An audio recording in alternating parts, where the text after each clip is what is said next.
All right, Hunter, before we start today's episode, I want to read you something. Let's do it. Okay, well, so this is the opening title card of today's movie, word for word. Sometime in the 23rd century. Great future. I'm in. The survivors of war, overpopulation, and pollution are living in a great domed city, sealed away from the forgotten world outside. Solid setup. Here in an ecologically balanced world, Okay. mankind lives only for pleasure, freed by the servo mechanisms which provide everything. Servo mechanisms. Sure. There's just one catch. Life must end at 30. Okay, dark. Unless reborn in the fiery ritual of carousel. I'm sorry, the fiery ritual of what now? Carousel. Like the Rodgers and Hammerstein musical? Different carousel. Is it better? Well, it involves a disco ball and people floating into the air and exploding. Okay, it's worse. Today on the Hubbubbery, we're going all the way back to 1976. Before Star Wars changed everything. Before sci-fi figured out what it could be. And before, anyone told Hollywood that a futuristic city Probably shouldn't look like a shopping mall in Dallas, Texas. seems sort of stating the obvious there. Logan's Run! Run! Run! Carousel is postponed. We have a show. The Hubbubbery starts now. Okay, so to really understand Logan's Run, you kind of have to understand what the world was like on May 24th, 1977. And that was the day before Star Wars opened. Yep, let's call it the last of the old world, because here's the thing I genuinely believe. There is before Star Wars and after Star Wars, and they are completely different eras of filmmaking. Yes. Dan's classic BSW and ASW theory. I know it well. BSW and ASW. And Logan's Run, released in 1976, is maybe the purest example of what BSW sci-fi looked like. I mean, there's serious, philosophical, a little slow. It's trying to say something about society. This movie isn't trying to be fun. It's trying to be important. And that's a very BSW thing to do. Okay, so, what changed with Star Wars? Tell our viewers exactly what it did to sci-fi when it arrived. Oh, it made a move. It made it feel more like an adventure instead of a thought experiment. And audiences, they responded in a way nobody predicted. Well, yeah, they loved it. And, suddenly every studio wanted that. Oh, yeah, which is why the BSW movies are so fascinating to look at now, because they're operating on this completely different set of assumptions, what an audience wants based on what the studio thought. Yeah, well, and Logan's Run assumes the audience wants to think about morality and conformity and the nature of freedom. Correct. And Star Wars assumes that the audience wants to watch a guy blow up a Death Star. And the audience wanted to watch a guy blow up a Death Star. Yes, in record numbers for years. All right, so I have to bring it up. Do you think Star Wars is sci-fi? Okay, here we go. Yeah, I know you have thoughts about this. Come on, lay it out for all of our viewers here. All right, so I have a very specific definition of what sci-fi is. To me, a true sci-fi story is one where the plot is dependent upon sci-fi elements. You can't tell the same story without them. Blade Runner is sci-fi, Alien is sci-fi. The sci-fi is kind of load-bearing. Okay, so in Star Wars... Star Wars is a fantasy. It's got the hero's journey. He's got a farm boy. You've got a wizard. You got a princess, the Dark Knight. You could set this in medieval times, and the story would work exactly the same way. You could set it in feudal Japan, which is not a coincidence because this movie is pretty much based on Akira Kurosawa's Hidden Fortress. Well, yeah, I mean, the spaceships are just like set dressing at that point, right? Yeah, the spaceships are horses and lightsabers are swords with better special effects. So Logan's Run is more sci-fi than Star Wars. By my definition, yes. Okay, that's a sentence that will cause problems in the comments. I know, and I'm ready. Do you hear us out there? Cause problems in the comments. I mean, leave one right now. Just pause it, leave a comment. Wake up. Logan's Run understands the idea of sci-fi. The movie is genuinely grappling with ideas. What does society look like when it optimizes entirely for pleasure and youth? What do you lose? What do you give up without even knowing it? I mean, that's heavy stuff. Oh, yeah, very. Which is why it's such a fascinating time capsule. It was made by people who thought, this is what science fiction was for. And then Star Wars came out. Yeah, and then Star Wars came out. All right, so before we go further, let's give a little quick context if you've never seen Logan's Run. Okay, it's 2274. Humanity lives inside this big, massive dome city. Everything's provided. Life is pleasure. There's no aging, no hardship, no worry. I mean, sign me up. Well, there is one rule. When you turn 30, you have to renew. I hate it when I have to renew. Yeah, well, and it's in this ceremony they call carousel, which is presented as a chance for rebirth. But, it's actually just death. Oh, yeah, it's a disco ball of death. That, I believe you're going to have to explain, Dan. Okay, so people float up in this big rotating chamber, and they've got sparkly outfits, and they explode. As they do. And this is presented as... transcendence. Not murder. Convenient. Yeah, it's called renewal. I think us in the audience could call it a disco ball of death. I call it not staying alive. Our hero is Logan 5. He's played by Michael York. He's a Sandman, which is what they call the police force. Sandmen, so because they put runners to sleep, right? Yeah. Permanently. Anyone who tries to escape their 30th birthday, they're called a runner, and Sandmen hunt them down. That is a horrible birthday present. So Logan is the villain in his own movie. Yeah, at first. But then Logan gets assigned to infiltrate the Resistance Network and find a place called Sanctuary. You will find Sanctuary and destroy it. And in doing so, he kind of changes his tune and then becomes a runner himself. Running is what I'm interested in. It's Logan's Run. Hey, that's the title. Yes, see, the chase is on through this big dome city, through this wasteland, through an ice cave, and then eventually out into the real world. Which is? Spoiler, Washington, D.C. Completely overgrown and populated by exactly one person, old man, a very old man, played by Peter Ustinov, and his cats. Catman.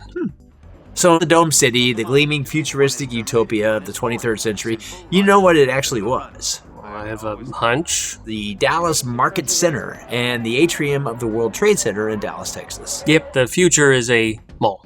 Yeah, not just any mall. This is a newly built shopping mall in Dallas that the production found because building this futuristic city from scratch was just financially impossible. And the wide shots of this futuristic city are those slot cars? Yeah, the entire city operates on approximately $14 worth of miniature infrastructure. The city of tomorrow is 4 feet wide. Yeah, somewhere a dad spent, 6 months building this in his basement.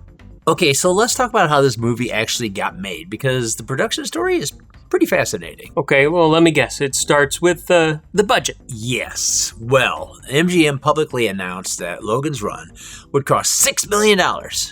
Okay, it sounds reasonable for 1976. Yeah, it would have been, except the actual budget was closer to maybe $9 million, maybe more. Well, if you stand on your head, a 6 is really a 9 anyway, right? Yeah, this was MGM's most expensive film in a decade, and the studio was in a precarious place financially. The fear, and this is the reported story, was that if investors knew the real number, it would cause panic. Fudging about millions of dollars. That's a good way to prevent panic. And then there's the Dallas shoot. Remember, they're filming in an actual shopping mall, which means they needed hundreds of extras willing to walk around in revealing colorful robes, pretending to be the citizens of a 23rd century pleasure dome. And then there's the carousel sequence, which, is kind of the movie's centerpiece, this ritual death ceremony.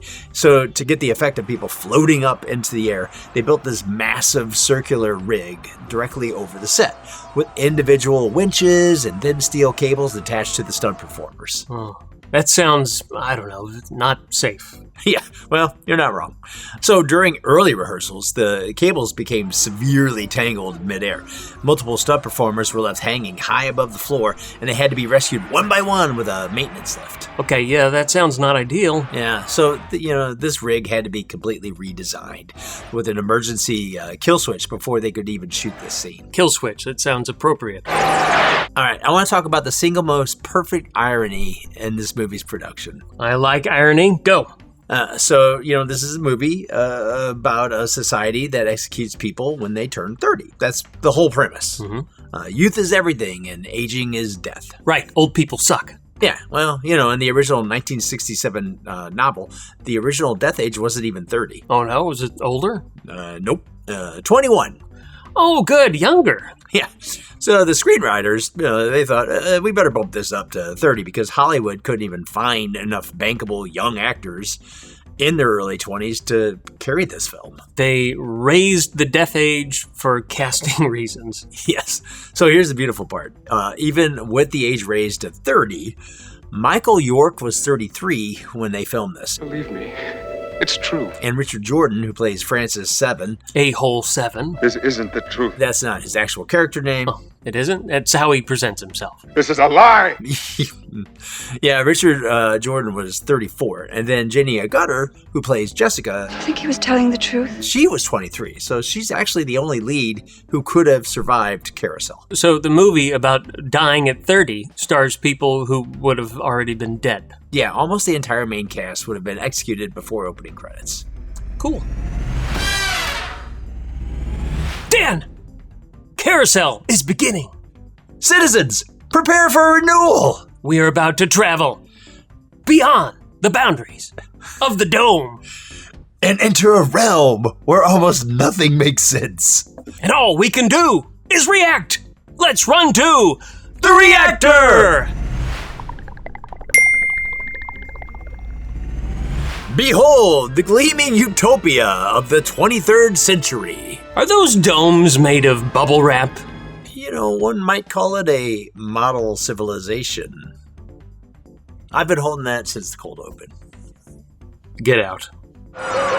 So yeah, they're cheering. Yeah, the crowd is cheering for people exploding. And this is a good thing? Transcendence, Hunter. It's transcendence. Gotta love a good disco ball of death. Ooh, now we get to see the Sandman at work. Oh yeah, now we get to see what they... Ooh.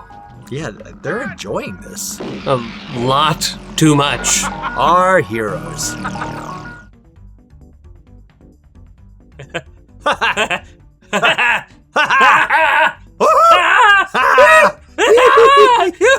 Run! Oh, is that Farrah Fawcett? Farrah Fawcett Majors, technically. She seems, I don't know, not entirely present. Well, given the society she's living in, it's on brand. Oh, here we go. This is Box, and he is, quote, more than machine or man. He looks like a man in a machine costume. And look, you can see his mouth moving. oh, look, he has a collection of frozen people. And why? The movie's really unclear about this. Is it BSW to just not explain your robot? Yeah, it is very BSW not to explain your robot. A collection of frozen people. The collection of frozen naked people.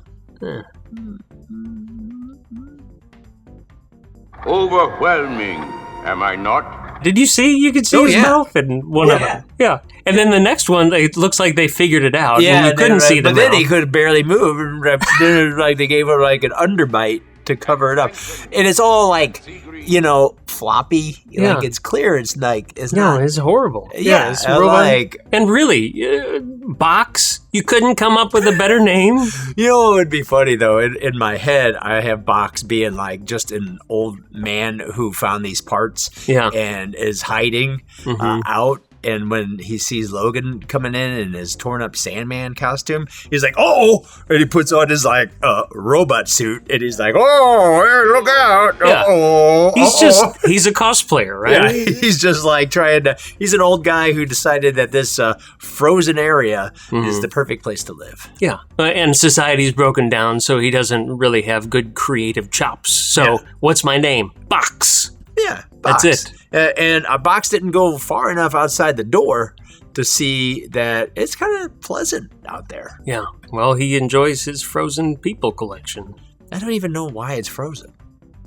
Would it be better if it wasn't frozen? Well, I just mean just this area. Like, what made this little in-between zone? Not his collection. No, just the whole I mean, that place. doesn't make sense either. Yeah. Like, at a certain point, did anybody think, well, you could probably just tip him over? Yeah. Just give him a push. I was thinking that the whole time I was watching it. I wanted to push him over. Push that guy over. I wanted to badly push him over. Is so unstable. He's like wobbling around. Yeah.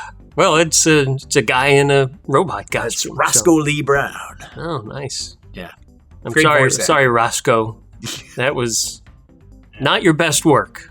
This has been Discussion About Box. Oh, no, I don't like this. Welcome to the Captain Kirk School of Fighting and Lovemaking. He hit him with a flagpole from a foot away. With full commitment. The flagpole barely even made contact. Yeah, but man, Francis goes down as though struck by the hand of God. This is a man well trained in combat, wouldn't you say? This is a man trained in BSW combat, which is very different. That is a good point. You are correct. Well, no one has to die at 30. You can live. Logan 5. Did you find sanctuary? There is no sanctuary. Okay, so Logan resists, and the computer can't process his data. And then Everything explodes. everything explodes. Did the computer explode because it was confused? The movie strongly implies yes. Okay, so the entire city destroyed because the computer got stumped. Logic is the ultimate weapon. Super Mario Brothers, everybody! That's a different episode. I lose track sometimes. So, Logan's Run, it made a lot of money. I mean, it was the 4th highest grossing film of the year. It won an Academy Award for visual effects. It got a TV series, and then Star Wars happened. And almost overnight, this kind of movie, the thoughtful, philosophical, a little slow, and genuinely trying to say something, felt old. Which is it's kind of unfair, right? Yeah, I mean, it's a little unfair because Logan's Run is genuinely trying to do something interesting. The ideas hold up. Society built on mandatory youth and the elimination of age and memory and experience. I mean, it's not a bad metaphor for a culture obsessed with staying young. Yeah, I mean, it just happens to express those ideas via the disco ball of death. Yeah, in a shopping mall in Dallas, and a robot named Box with a collection of frozen naked people, and a guy getting hit with a flagpole from like a foot away. Yeah, the execution and ambition are, well, at a distance, maybe a foot away. They are. And that gap between what the movie is trying to be and what it actually is actually what makes this a perfect BSW artifact. Because it's not trying to be fun, it's trying to be important. It just looks like a mall. It is a mall. Yeah. All right, so here's something interesting because, you know, as I was watching this movie, and I think I even texted you, and I was like, this is a very horny movie. Mm-hmm.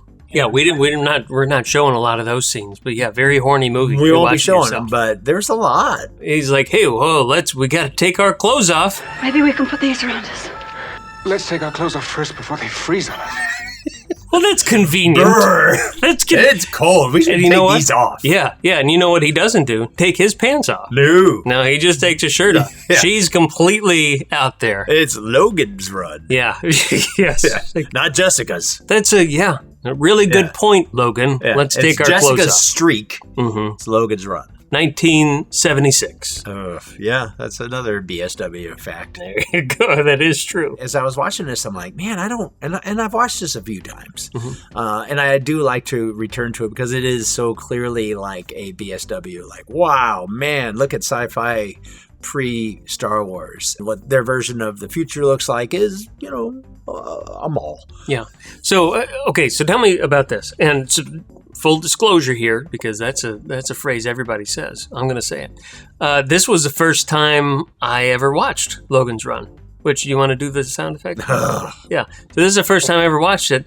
I sort of thought it was held in higher regard than what I experienced when I watched the movie. And I think, again, a little unfair. I think there's a lot of BSW at play in my head because I'm only watching it now. It's so campy. It's so, some of the stuff is just cringeworthy, and the acting is suspect at times. Oh, I mean, when it came out, it did make a lot of money. Yeah. It was well respected and well regarded. And nobody really had anything to compare it to. In fact, if you think about like a lot of the heavy hitters, BSW, Planet of the Apes, Soylent Green, and you've got that's the Heston trilogy, right? Omega Man being the third one. Yes, all very good classics. All classic movies, very good, and they all, Planet of the Apes, still classic, holds up. All they really had to do to stick the landing on that movie was make the apes look good, which they did, right? And find practical locations that could serve as, wherever they may be, especially because they had to have that ending. Right. Whereas like this, there's a lot of like, well, we need futuristic looking clothes and futuristic looking places. It makes sense now. I mean, it's 50 years old. Yeah.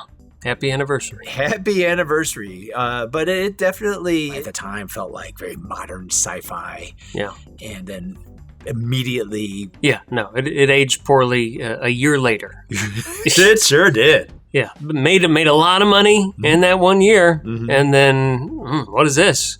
Yeah. Blow me up a Death Star again, please. Purely sci-fi and silly-fi. Yeah, yes, it's a great way of putting it. It is definitely silly-fi. Silly-fi. 50 years later, I mean, we are still talking about it. And here we are. So that was it. Logan's Run. It's 50 years old now. Came out June 23rd, 1976. And it still gets watched and it still kind of gets debated and argued about. It still shows up on lists like underrated sci-fi lists and films that predicted the future lists. And hey, is that a mall lists? Okay. All right. You're going to have to send me a link to that last one. But yeah. I mean, the ideas in Logan's Run are real. Even when the bubble wrap is showing. Oh, exactly. And there's something, kind of beautiful about that. It's a movie that was trying so hard to matter and got overtaken by a movie that was just trying to be fun and ended up mattering anyway. Quite a bit. So, tell us, are you a Logan's Run fan? If so, did you see it growing up? Did you see it recently? Did you see it somewhere in between? You've had 50 years of time there.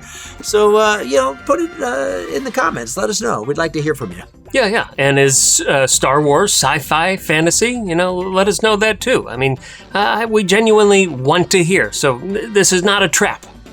Yeah, it's a little bit of a trap. Okay, it's a little bit of a trap. And if you enjoyed this episode, give us a like, gently tap that subscribe button, share us with your friends, do all the things. And we'll see you next time on the Hubbubbery. Run! Ah! Thank you for watching. Like, subscribe, and comment before reaching the age of 30. Or after 30. Frankly, the rules seem poorly thought out. If anyone needs me, I'll be off running for Sanctuary and shopping occasionally for snacks.